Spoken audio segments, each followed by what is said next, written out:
So, Kristan, where do you think we're at in the market today, specifically here in Arizona, but I mean also nationally?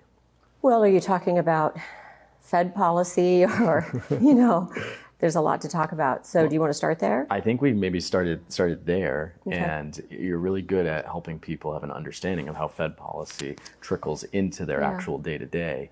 And I think our agents, you know, I was thinking about it the other day, they even need to know just like, why is now in particular a great buyer's market or seller's market or whatever. So let's start big picture and then let's trickle it down. So I always tease and say the Fed is old and slow, because they are. They are. But the reason I say that, and to their credit, they're always looking at historical information. They're always going to be behind. But when they get bad information, they can even be behind more than they should be. And that's exactly what's happening right now. A few weeks ago, there was a big revision to the jobs report and basically showed the biggest revision in like 20 years. That's how bad they missed it. And who missed it and why doesn't matter. But that came the day after the Fed meeting. And of course, they say if we'd known that ahead of time, maybe we would have taken ourselves from restrictive policy to at least neutral. What does restrictive policy mean? Like, It means they're not really sure. They're being conservative with the economy, meaning they're not cutting rates because they're maybe worried about still inflation because of the tariffs. Being more conservative with how quickly they do any reductions is what it means when they say restrictive. that's really helpful. So the Fed tends to maybe act a little slower on purpose so that we don't maybe have as big as spikes and, you know, valleys. Is that an accurate statement? Yes, but they're only as good as the information they're given. That information was wrong, and so there was a revision report. Well, what happened here recently is there was another revision report, but it was